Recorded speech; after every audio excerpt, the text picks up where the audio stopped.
Hello बच्चों, let's read the question. Which of the following compounds possess the CH bond with lowest bond dissociation energy? और हमें यहाँ पे option दिया है बेंजीन, 2,2 डाइमिथाइल प्रोपेन, टोलुइन और एन पेंटेन।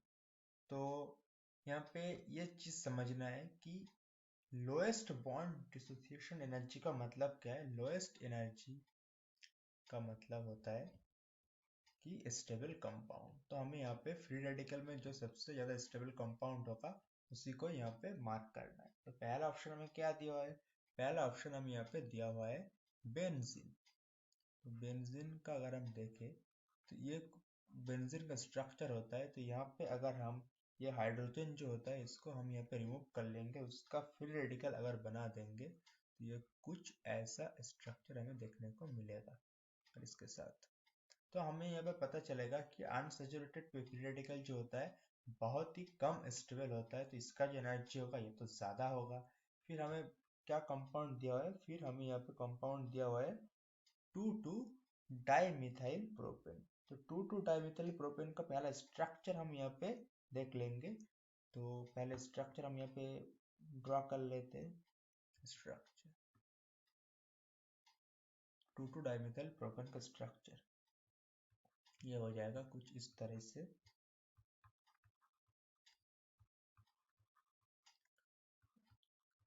ये कुछ इस तरह से हो जाएगा। अब हम यहाँ इसका भी फ्री रेडिकल बनाना है, तो यहाँ से हाइड्रोजन अगर हम रिमूव करेंगे तो इसका क्या आ जाएगा? ये आ जाएगा CH3। उसके बाद यहाँ पे जैसा था वैसा ही रहेगा। यहाँ से बस एक हाइड्रोजन हट जाएगा, CH2 फ्री रेडिकल, उसके साथ एक H फ्री रेडिकल बन जाएगा।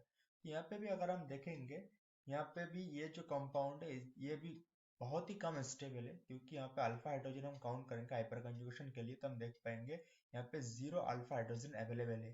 क्योंकि इस ये जो जिस कार्बन पे फ्री रेडिकल है उस कार्बन के एडजेसेंट पे जितना हाइड्रोजन लगा होता है वही अल्फा हाइड्रोजन होता है, लेकिन यहाँ पे हम देख पाएंगे कि यहाँ पे 0 अल्फा हाइड्रोजन है।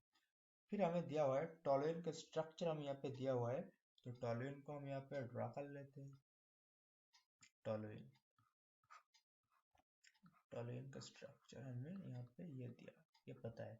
इसको हम यहाँ से एक H हटा देंगे CH bond dissociation energy compare करने के लिए। तो ये क्या हो जाएगा? CH2 फ्री रेडिकल और एक H radical, H free radical. हम देख पाएंगे कि यहाँ पे पाई बॉन्ड होगा, पाई सिग्मा फ्री रेडिकल। यहाँ पे रेजोनेंस होगा। रेजोनेंस मतलब रेजोनेंस जब होता है कोई भी कंपाउंड में तो वो जो कंपाउंड होता है बहुत ही ज्यादा स्टेबल हो जाता है। और बहुत ज्यादा स्टेबल होने का मतलब क्या है? इसका जो बॉन्ड डिसोसिएशन एनर्जी होगा ये लोएस्ट हो जाएगा। लेकिन अभी भी ये एन पेंटेन हमें चेक करना बचा है, तो एन पेंटेन भी हम यहाँ पे चेक करके देख लेते हैं। एन पेंटेन का स्ट्रक्चर अगर हम देखें, यहाँ पे हम इसको देख रहे हैं CH3, फिर उसके बाद CH2, उसके बाद CH2, CH2 और यहाँ पे CH3।